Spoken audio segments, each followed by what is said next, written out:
Well, so thank you. I'm really happy to be here. I really appreciate the opportunity to speak to the group. This is a really energizing uh, day for me. It's a remarkable thing to see so many people together in a room with similar goals. And there's something, hear about sort of patient-centered research and what does that mean, but to see what's going on in this room it's really been an exciting thing for me. So I'm very happy to have had the opportunity to be here. I also recognize that there's really no chance that this sort of event would happen by accident, and there has to be just an unimaginably large amount of work that went into planning this. So we should all appreciate that.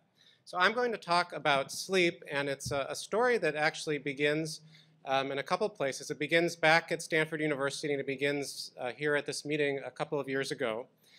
And as patients in this group started to participate in the registry and participate in the biorepository project, there began to be building in a couple of places collections of information about patients with Phelan-McDermid syndrome. And as we've heard about, there's information about development. We'll hear about seizures, all kinds of things. And one of those is sleep. So I came back from the 2012 meeting, and I was talking to a group of graduate students, and one of them was particularly interested in families with chronic conditions and developmental disabilities. And Della Bro, who some of you met, got very interested in the community here and Phelan-McDermid syndrome. And she began to pore through the database we had, which was comprised of information abstracted from the records that families had participated in the biorepository project. And she was really looking for something that affected families and patients on a day-to-day basis that we might be able to do something about, or that it would be healing just to talk about and understand better. And she got the idea that it might be interesting to focus on sleep. And then she came here and she spent time I believe at lunch and dinner at tables like this, being with some of you. And one of the families here may have been the one that spoke to Della. I don't have the name. But she really heard in the first person that it was really challenging dealing with the sleep issues that can come up in Phelan-McDermid syndrome. So we went back home and we thought about, how is this something that we can look into and understand better, recognizing that there was anecdotally this understanding, and also it had been documented in a few of the case series that have been published. So we've heard about the work from Surya College and Sarasua at Greenwood and at Mount Sinai and other places. And it was clear in these surveys that sleep was being flagged as an element of Phelan-McDermid syndrome. And it was present in a substantial minority of patients, but it hadn't really been itself looked at in a systematic way. So we were asking questions like, do you have sleep disturbance in your household? Or is sleep disturbance a manifestation or a component of your neuropsychiatric symptoms? So we thought it would be interesting to look from the lens of a sleep specialist and using sleep-specific instruments to understand, really to begin to understand, because we're only starting, what's going on in this area. So we just wanted to describe the nature of sleep in patients with Phelan-McDermid syndrome using standardized, validated instruments. We had the benefit of our colleagues at the Sleep Center at Stanford. We wanted to look also, Della was very interested in the relationship between child or the patient's sleep and the sleep of families, the caregivers, parents, and siblings. And also to get some sense, the degree to which at least the folks who were responding to the survey that went out as part of this project, how systematically these issues are being looked at and addressed. So we used two measures. They have short acronyms. One is the CSHQ and one is the PSHQ. These are about 40-item surveys that look at elements of sleep. And they're designed as screening tools, so they're not supposed to be themselves diagnostic about a particular sleep disorder, but the responses do correlate with different aspects of sleep and sleep disorder. And the child one came first, and it was recognized subsequently that there would be value in having a questionnaire for parents. These originated at Brown in New England. So it's really the power of this group that allowed the study to be done. So as the surveys were prepared and formulated out at Stanford, and then we collaborated with the foundation to do recruitment through an online survey. And for an online survey, the response rate was really tremendous. And so we heard from nearly 200 families. We heard from both caregivers and patients. In terms of caregivers, we largely had responses from mothers and female caregivers, and of all ages. And then of children, about half male and female. And we saw a heavy representation in sort of the largest peak of what we currently understand to be the population of families with Phelan-McDermid syndrome in the school age range. But there were older patients as well. And what we saw, so I should just explain what I'm showing as well as talking about it. So there's 3 bars here, and this is the fraction of individuals in a particular group that score above what's considered likely to have a clinically significant sleep disturbance. And there are the first group is just like a group of children selected from the community. The second group is patients who are treated at a sleep clinic at a tertiary medical center. And the third group, similar to that, is our population that we studied with Phelan-McDermid syndrome. And the majority of families who responded endorsed that there were frequent to moderately frequent elements of sleep disturbance in their lives.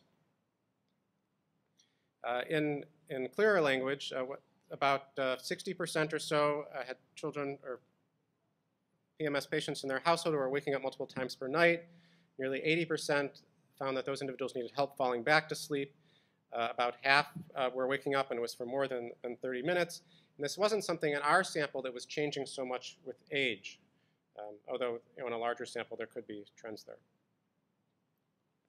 I thought it was interesting. This is, if you look into the details are not critical, but it's just to say that the questions are scored in different sub-areas, and there were a few that stood out, both specifically and then also in contrast or comparison to Angelman syndrome, which is a disorder, also a developmental disorder, a rare genetic condition that features limited communication and is sort of notable for being something that distinctively has sleep problems. And because we used a standardized measure, it wasn't conducted by the same people at the same time. They had some subjects that went outside the usual age range for the scale. But the scores of the Phelan-McDermid syndrome patients were not especially different from the scores of Angelman syndrome. And I think that's just a way of saying that there probably are real sleep issues here. And there's things that we can learn from what's been done on sleep in autism and conditions like Angelman syndrome, because some others have been down this road a little bit ahead of us. In terms of what can be said in summary about the different components of the scale and where the issues were happening, so there was not a lot, I'm being sort of egalitarian about the 2 screens here, but there was not a lot of things about breathing issues in sleep. So a lot of people think about sleep issues and surgical issues and sleep apnea and obstruction. That was really not what was happening as much. It was things about falling asleep and staying asleep that seemed to be the most common issues. Okay. So then we turned to the parent or caregiver questionnaire, and we saw that as the children were getting up, this was keeping the parents up. And I think to many people, if we were to survey random folks on the surrounds in Orlando, it wouldn't be surprising that this is happening, but I think it's very helpful to have it documented that this is happening. I think it gives credence to calling attention to this issue. Many caregivers are sleeping less than 6 hours per night, and I think very importantly, many are feeling fatigued during the day. This is if you look at the relationship between the level of a sleep disturbance score in the caregivers and the children. They do correlate fairly highly. For the statistically minded folks, it's about a 0.5 correlation when you look at the summary scores for the children and the parents. You can look to see that the strongest correlations are in terms of the amount of time that the children and the caregivers are sleeping. So that's where the highest number. So this is a score of sort of 0 to 1. Things around 0.5 are moderately strong correlations. And it makes sense that if people are waking up more, other people might be waking up more. And if people are sleeping less, other people would be sleeping less. But it also makes sense that sort of the total sum of the amount of disturbance is what correlates the most across the parents and the children, or the caregivers and the children. So the third question I said that we wanted to look at was how often are our children seeing a sleep specialist or having these things looked into? And it wasn't nearly as often as it looks like these issues are coming up. So one of the limitations of the study I'll mention now, it'll come up on a slide in a minute, is that it's possible that families who are experiencing more issues with sleep responded to the survey preferentially. At the same time, even if that's the case, even though nearly 90% of respondents had what's possibly clinically significant sleep disturbance, it was a small minority that had had a formal sleep assessment or appointment or had a formal diagnosis, which at least I think is on one hand maybe discouraging. On the other hand, it says that there may be a lot of opportunity to help with this. So I talked about this. So the question is, where does this take us? Where should we be looking next? I think there's some really interesting research questions that we can think about together. Maybe there'll be discussions at the tables about what's most interesting or what might be the most helpful. I think that there's a strong argument she made that now that we've sort of said that there's the prediction that there would be sleep disorders, we could go and assess a cohort of patients and see if you have children attempt to sleep or sleep in a sleep lab, does that match what's predicted by the risk assessment? There also, I think, would be very interesting to know, almost asking for a show of hands here. I don't have the IRB protocol to do the study just right now. But I think it would be very interesting to get a lot of information from our community here to understand, what have people tried, how long did they try it for, and how did it work? I'm developing a lot of parallels in my mind in terms of learning communication and perhaps learning sleep behavior. So it would be good to know what worked and what didn't work. And then if we were to come up with a bunch of good ideas from what had worked for some families, we could actually try that. And I'll talk in a minute about how that's gone in other rare disease communities. At a very practical level, there is currently, as part of the guidelines for care, to think about sleep disorders. We could potentially think about, and maybe we'll discuss this tomorrow, go so far as to propose a specific screening measure that could be used. It would make it a very concrete, actionable step, I think, for providers. In terms of what's been tried in the community, so Angelman syndrome does provide one of the clearest examples, although it's really two small studies that are out there. There's one, it's actually a single patient, and there's a series of 4. But they were, as a community, impressed by the ability of relatively simple and straightforward behavioral interventions, or sort of sleep coaching, if you will. It's really extending the sorts of things that many people read about for infant sleep and trying them in older children and perhaps over a longer time frame. And then there's also a lot of collective experience with several categories of medications within pharmacology for which we really have no direct evidence about what's more or less likely to be helpful for Phelan-McDermid syndrome, and there's a very limited amount of high-grade information for other syndromes. So that's something that we have the opportunity to learn about. So to sum up, and we can transition to our discussions and the panel, is that I think we've confirmed that there's strong evidence that there are clinically significant sleep problems in children with Phelan-McDermid syndrome, that there is this documented strong correlation between the sleep disturbance in the children and their caregivers. There appears to be a gap in the frequency at which children are at risk or have evidence of sleep disorders and how often they're getting specialty care for that. And I think that based on the experience of other rare disease communities, there's reason to be optimistic that if we address this in a systematic way, there's never a treatment that's helpful for all families, but I think there's reason to believe that we would help the quality of life for some of our peers here. So I wanted to acknowledge the help of the team that really did this project together. So on the far left is Della Bro, whose really idea this was and carried out a lot of the on-the-ground work. And she got advice from folks at our sleep center, so Michelle and Ruth. Joachim Hallmeyer, some of you know, he's the one also overseeing some of the biosample collection that's going on today. And Andrea Hansen-Kahn is the genetic counselor at Stanford. And finally, to again acknowledge all of you and the leadership of the Phelan-McDermid Syndrome Foundation, because it really makes work like this possible and doable. So thank you.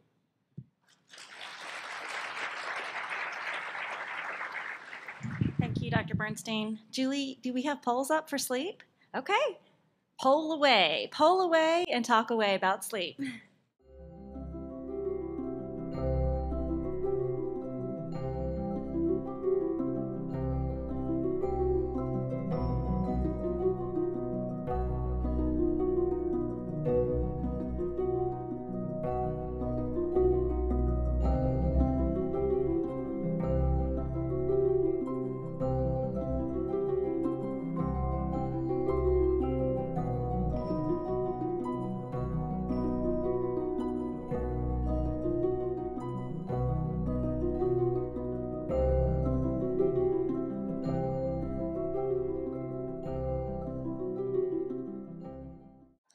Okay, I think we're going to get started now.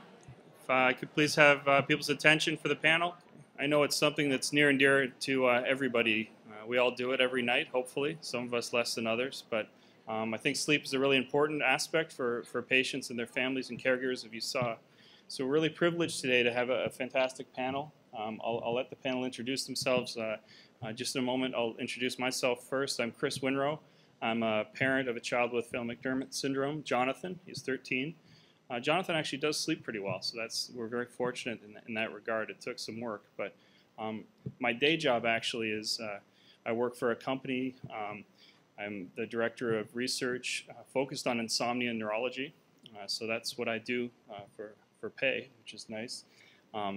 It certainly is an area that I'm familiar with in that sense, but I think it's really good to see a human face to this, and I think we've got some fantastic discussions and researchers here that can talk about the most up-to-date approaches that are working. I think there was a really robust discussion at our table, and I'm sure at others as well. So with us today, we have Jurian, who's joining us, Jurian Peters from Boston Children's Hospital. We have Jimmy Holder with us as well, and John Bernstein, who you heard speak as well. So I'll let people go through maybe a brief introduction, then we'll dive into some of the questions. And I just want to reiterate as well, if your question isn't addressed here, just be aware that it is being captured. It will be part of the data set that's going into the white paper. So that's important for people to recognize as well. So, Jurian? My name is Jurian Peters. I'm a child neurologist and epileptologist at Boston Children's Hospital. I don't see a lot of patients with Phelan-McDermid yet, but I plan to. And I do take care of kids with tuberous sclerosis complex with very similar bad epilepsy and lots of medications, behavioral problems, and sleep problems. So I routinely counsel on approaches to sleep, although it's not formally my specialty. I'm Jimmy Holder. I'm a child neurologist at Baylor College of Medicine and Texas Children's Hospital in Houston, Texas. I see a number of patients, families that are here in the room. I run a shankopathy clinic at Texas Children's Hospital where I see about 30 or so kids with loss of function mutations in SHANK3. And certainly sleep disorders are a common complaint among families with children with Phelan-McDermid syndrome. And talk a little bit about what we do for our kids with sleep disturbances. Yeah. John Bernstein, I'm at Stanford. I'm a pediatrician and a clinical geneticist, and have been had the privilege of working with many families with family members with Phelan-McDermid syndrome, primarily through research projects and my interest in the genetics of developmental disorders broadly. Also, I think about sleep a lot as the medical director of the Craniofacial Center at Stanford. So we're getting a lot of questions actually right off the bat. I think the first one that came through, our children don't get into deep sleep easily and wake up easily. How do we know if they're getting enough sleep, and is this affecting them neurologically?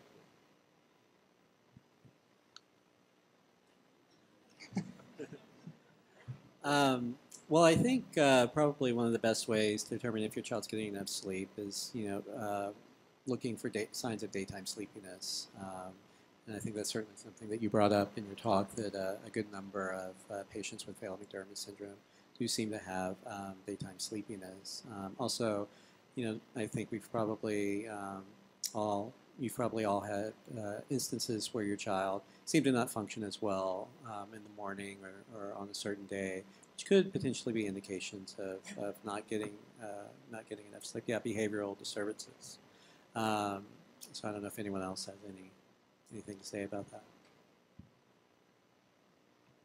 Yeah, with regards to the light sleep, I can't really answer that question.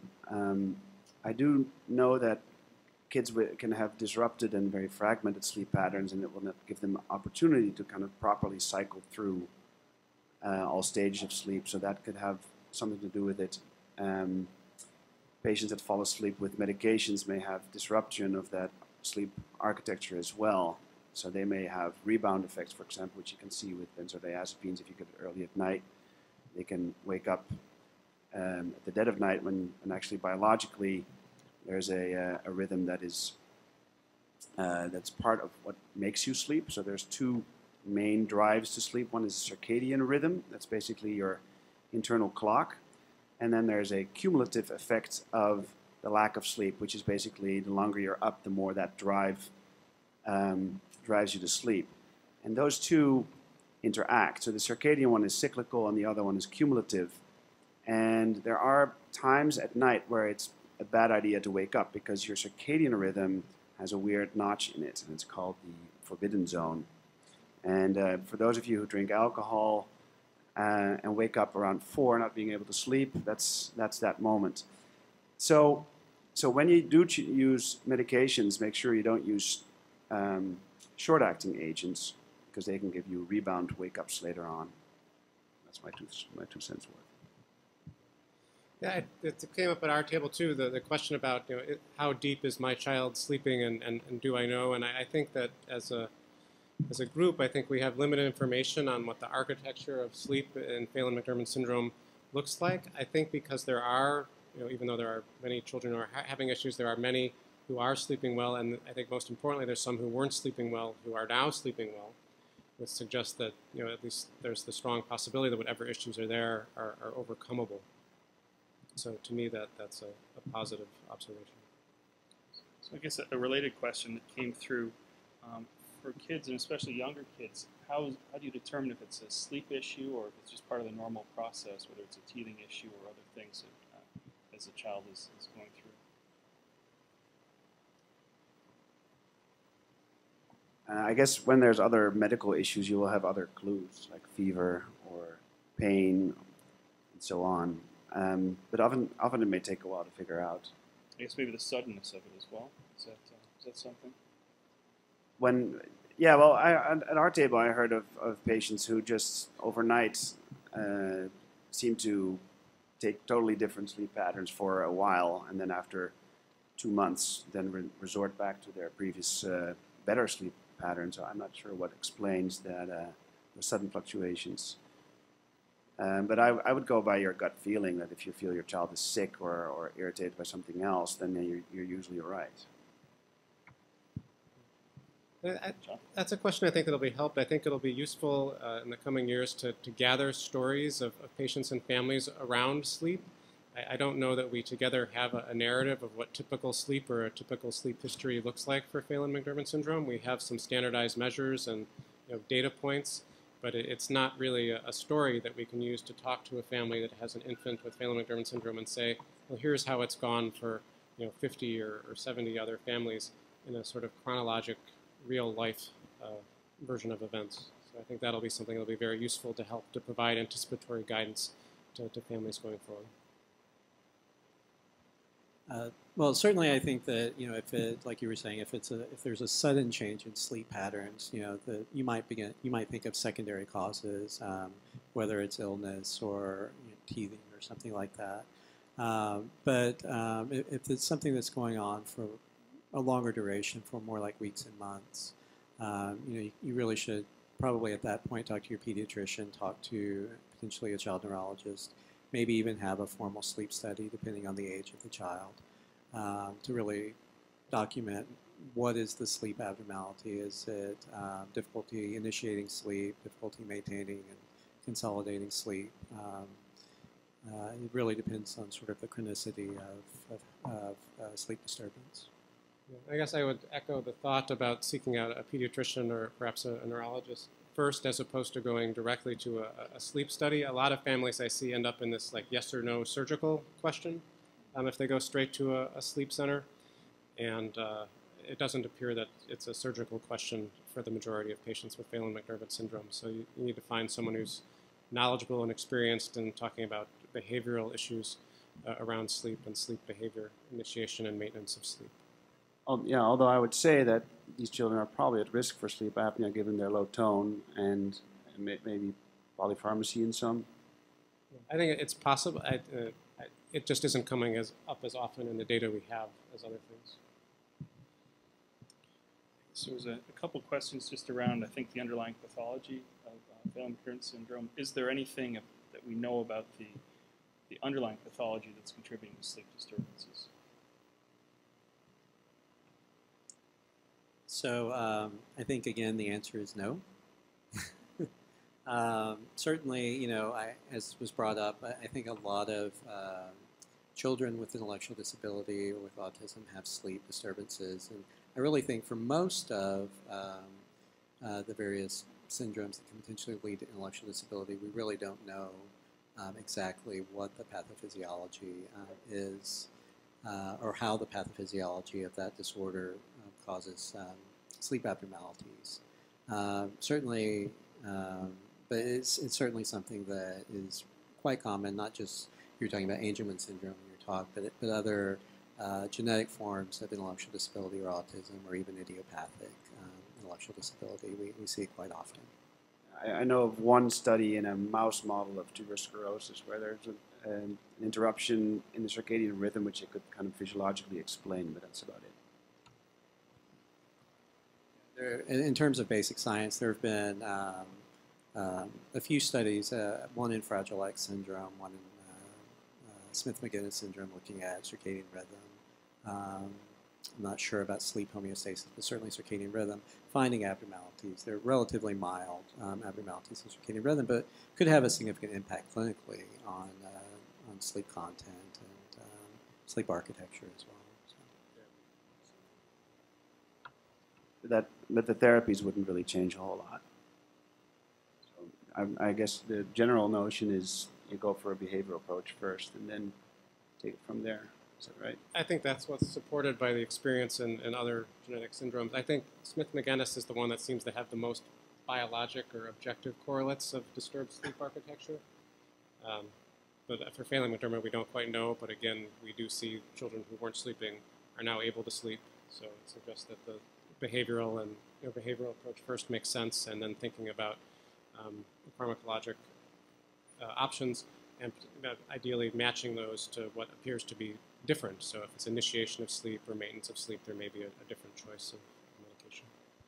So I guess we could talk a little bit about what the behavioral approach could be for children with sleep disturbances. And it does depend on what the sleep disturbance is, whether it's initiation of sleep or maintenance of sleep. But these are things that really for either you could try, which is just trying to keep your child in a dark room with little stimulation.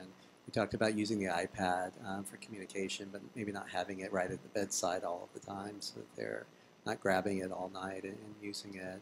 And then trying to have a very standardized time when kids go to their room and start winding down. So those are some of the behavioral sort of behavioral approaches that I recommend for kids with any form of intellectual disability or autism, and especially for Phelan-McDermid syndrome.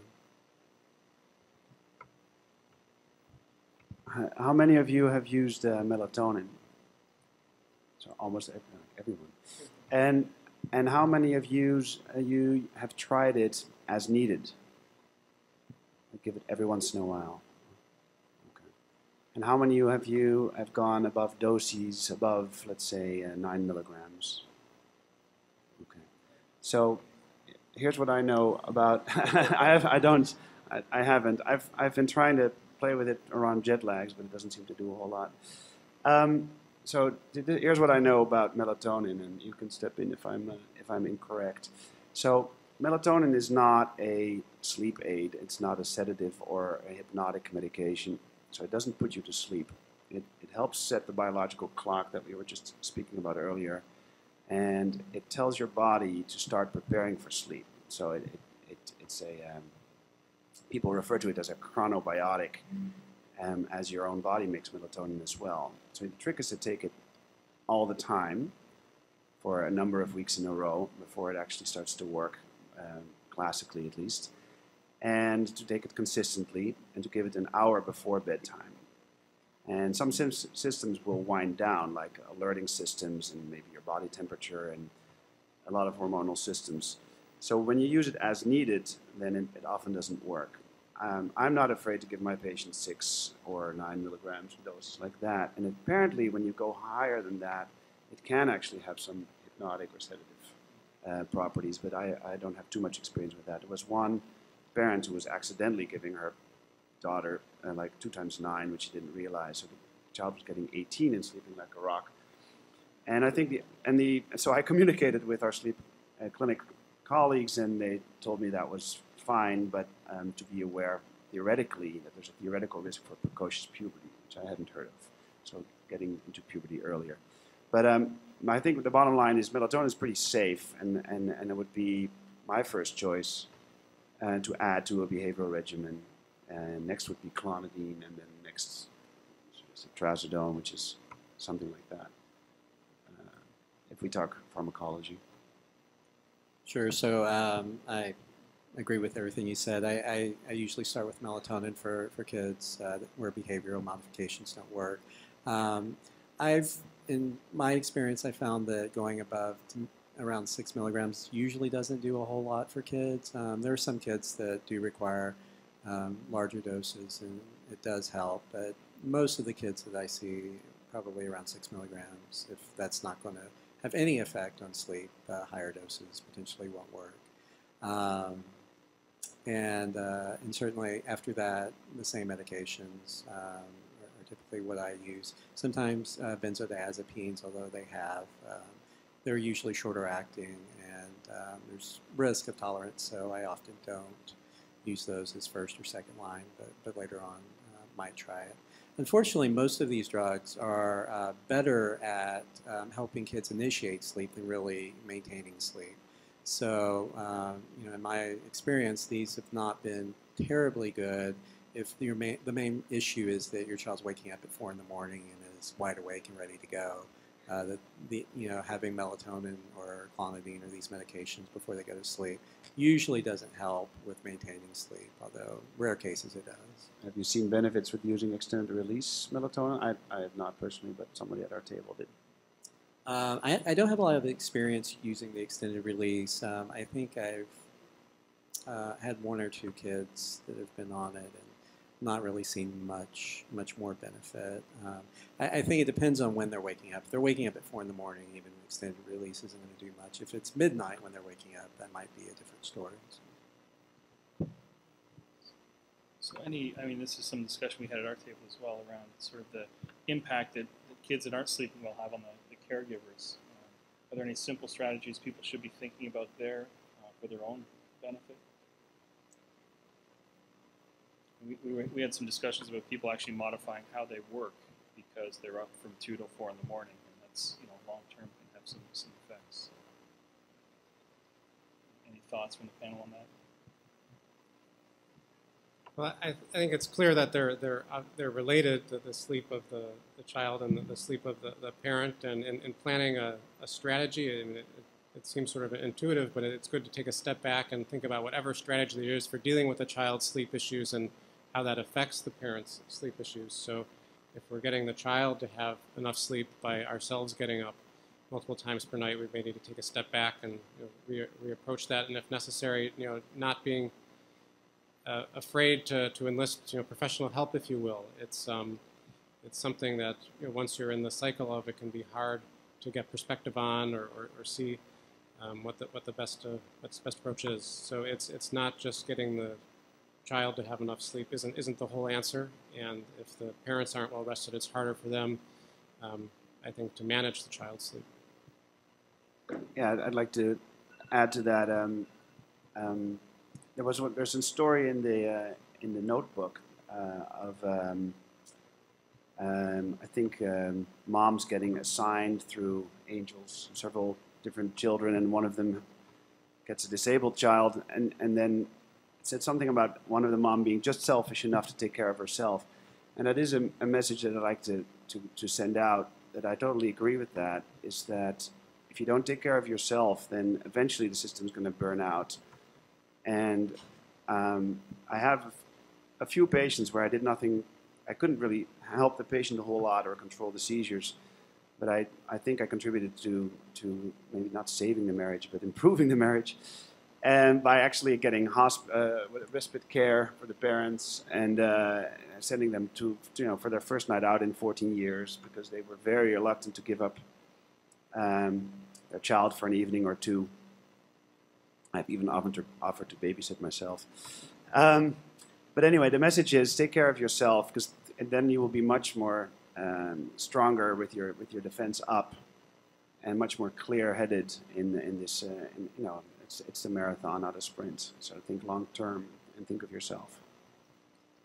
So I'll extend that just a little bit in saying that I have had quite a few parents who have their children sleeping in their room with them, and that's often part of the issue why the parents are waking up, you know, every time the child wakes up. And you know, certainly I think maybe more for the parents than for the children to try to transition your child to have their own room.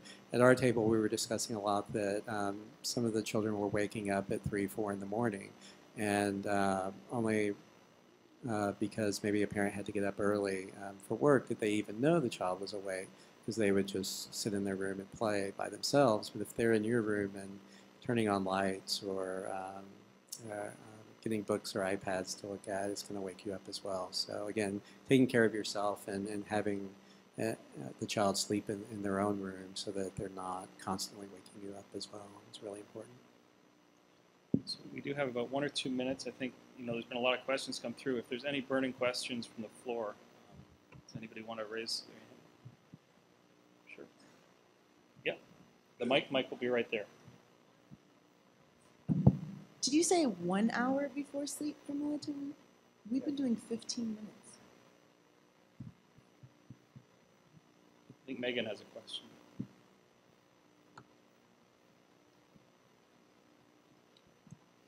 Is there any evidence that it could be reflux that are waking the kids, or seizure activity that's waking the kids, or any other GI issues or medical? So certainly if children are having frequent seizures at night, that's going to disturb their circadian rhythm and potentially bring them out of sleep. So that's potentially an issue if a child has frequent seizures. You know, it might be worthwhile to have a sleep study to see if, you know, they have spotty EEGs, or clinically during the day they seem to not be having seizures but are still having significantly disturbed sleep. It's certainly possible that they're having seizures at night that are not being witnessed. It could be disturbing sleep, so it's definitely a possibility. Reflux is certainly a possibility if it's causing pain, that could wake a child up during the night and also disturb their sleep as well.